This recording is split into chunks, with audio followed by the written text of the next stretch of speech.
Els, geweld op vrouwen is en blijft een immens probleem. Hoe komt dat eigenlijk? Ja, er is veel geweld in de samenleving. Hè. Jammer, maar helaas ook veel meer op vrouwen dan op mannen. Als we kijken naar de cijfers, dan zien we ongeveer dat 19% van de Belgische vrouwen al verkracht is geweest. Dat zijn hallucinante cijfers, maar vooral natuurlijk in de relatie zelf. Daarover gaat het dan uit 24% ten opzichte van 5% mannen. Er is ook inderdaad geweld op mannen, maar meer op vrouwen. Dat is heel duidelijk hoe dat komt. Ja, ik denk dat er heel veel stress in de samenleving is, dat moet ik u niet vertellen. Er is ook een probleem sociale media die beïnvloedbaar zijn en waar er heel veel geweld op ook aan aanwezig is. Ik denk dat we daar inderdaad naar oplossingen moeten zoeken, maar vooral wat van belang is dat degenen die het ervaren hebben, dat die hulp krijgen. En ik denk sinds deze regering hebben het aantal zorgcentra na seksueel geweld opgetrokken van 3 naar 10 centra onder Nathalie Muilen. Dat is een heel belangrijke aanpak in die zorgcentra na seksueel geweld, omdat je daar artsen, psychologen, politie samen hebt op één plek, waar je vroeger eigenlijk u naar een loket moest richten van de politie, in een wachtrij gaan staan, beeld het u maar in, of in een wachtzaal gaan zitten. Dat gebeurde niet zoveel.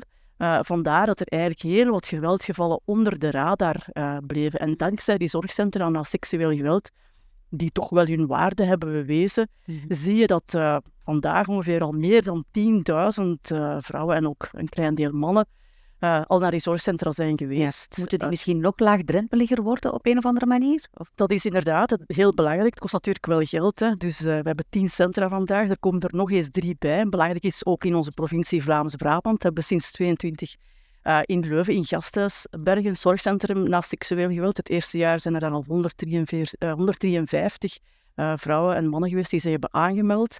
We gaan er ook eentje creëren in Halle-Vilvoorde. Heel belangrijk ook in de komende jaren. Maar dat is nog niet genoeg. Het is natuurlijk een no-brainer dat minderjarigen die seksueel geweld hebben ervaren, dat die in een wagen stappen en bijvoorbeeld van Landen naar Leuven rijden.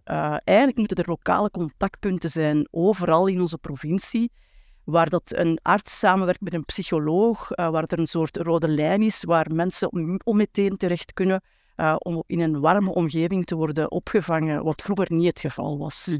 Dus dat is een belangrijke aanbeveling die wij vandaag hebben, dat er lokale contactpunten komen waarbij dat inderdaad onmiddellijk en laagdrempelig je kan aanmelden en eventueel dan doorverstuurd wordt naar een centrum in Leuven of ergens in Halle-Vilvoorde. Een vorm van seksueel geweld is ook genitale verminking. En het is ook van belang dat vrouwen die eigenlijk risico lopen op genitale verminking of eentje hebben ondergaan, dat die ook terecht kunnen in die zorgcentra na seksueel geweld. Dat kan bijvoorbeeld in Gent en in Brussel, maar dat kan niet in Leuven. Terwijl we vaststellen dat in onze eigen provincie er 1600 meisjes gevaar lopen op genitale verminking, dat er 900, zijn officiële cijfers, het hebben ondergaan. Wel, als die vrouwen psychologisch herstel bieden en zelfs medisch herstel, dan kunnen die in onze provincie niet terecht. En dus ik vind het belangrijk dat er eigenlijk in elk zorgcentrum na seksueel geweld ook een referentiecentrum komt voor genitale verminking, zodat ook deze vrouwen worden vooruitgeholpen.